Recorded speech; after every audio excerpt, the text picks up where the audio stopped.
Hi everyone, welcome back to Molly Knits, and today I am going to be doing a video for you on how to knit and read at the same time. If you are new to my channel, this is a YouTube channel where we talk about knitting and yarn related content, and I'm really excited to do this video. It has been a requested video for quite a while and I haven't been doing any videos because I've been planning for my wedding, so today is a brand new one and I'm really excited to get started.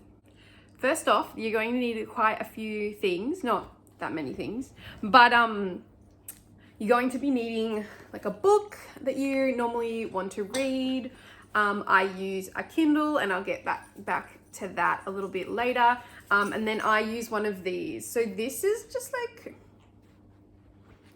it's just like a book stand or an iPad stand or an iPad tablet stand, like a tablet stand.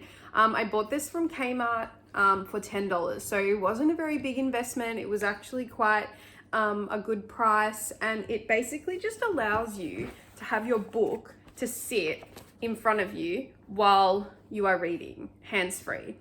The thing that I like about this is that you are able to knit at the same time as reading, but it also allows you to not have to hold the book, put it in your lap or anything like that, which is actually really, really helpful. So $10 Kmart would recommend.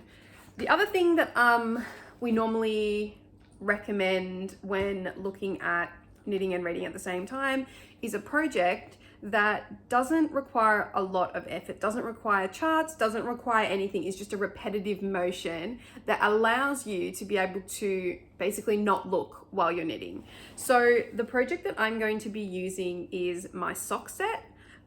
What I find with a pair of socks is that because you're using a stockinette stitch and you're just going around and around and around, a basic vanilla sock pattern, which I can link below as well, you don't have to worry about thinking. You can just do it from memory. 2x2 rib is very simple, repetitive 2 knit 2 purl, and then obviously just the knit stitch for the stockinette, and then obviously you'll have to stop to be able to do the heel, but it's a really easy project that you can do while reading at the same time. So what I have in here is my socks, and the way that I like to do it, and it is totally up to you on how you knit, is I like to use a 9-inch circular. So for me, the 9-inch circular is quite easy to knit with. A lot of people find it too small, but that's your personal preference. So I'm sitting on the couch right now, which is where I'm filming this video. You will probably see my dogs in the video when I turn this down, so that's Ella. So when I'm knitting at the same time, I will generally use this and the Kindle. So the reason why I would recommend, if you want to knit and read at the same time and use the Kindle, is because it's so easy to do. You don't have to physically turn the page like you would in a hard copy book, because in a hard copy book, obviously you're going to have to physically turn the page. In the Kindle, you can just touch the corner and the page will turn. So if I am sitting on the couch and I've got my book and then I've got my knitting at the same time, what I will do is I will keep the knitting quite close to the book. I will use my index finger, this index finger here, as you can see, to feel where the stitch is. So if I'm knitting and then I'll push it off and I will feel where the next stitch is. And then you can kind of get the gist.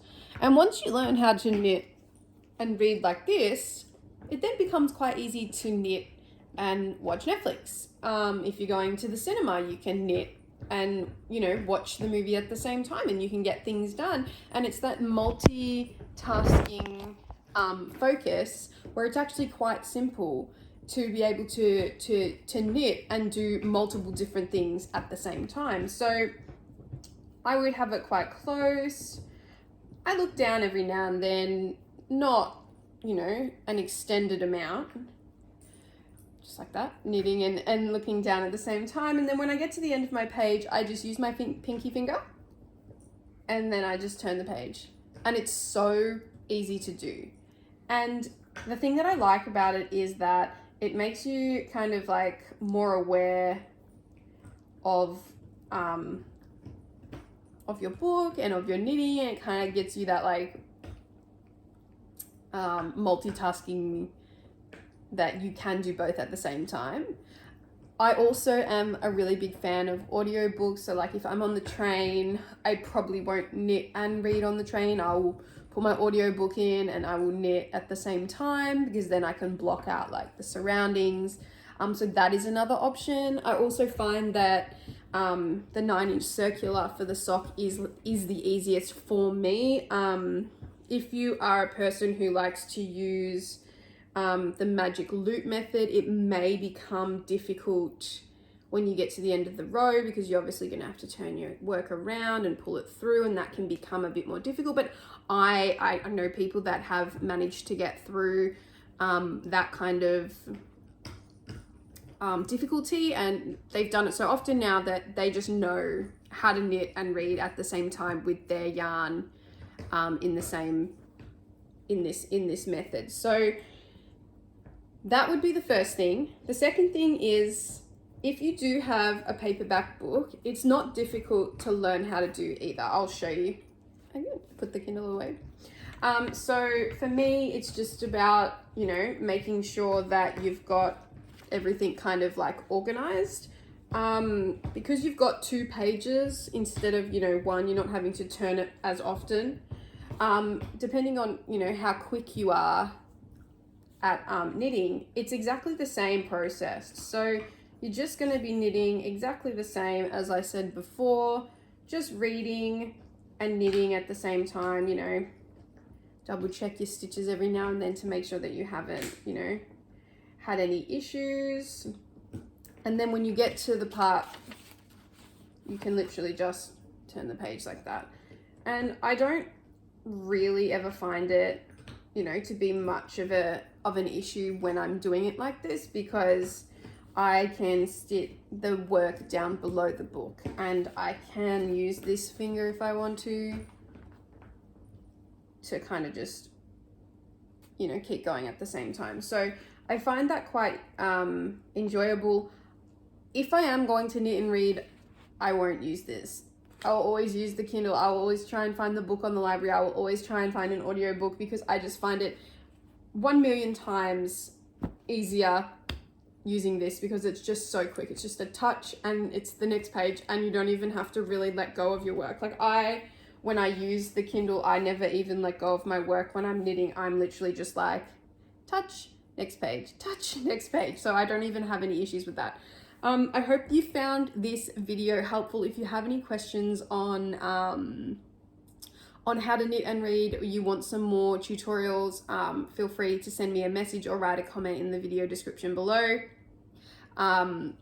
I will put my email address so that you can send an email if you have any questions. I will also link the Kindle Paperwhite down below as well. If it's something that you're really interested in and you never thought that you could do both at the same time, you absolutely can. And that's all I have for today. So I hope you've enjoyed this video. Give us a like, subscribe, and let me know if you enjoy knitting and reading as well. Till next time, see you later.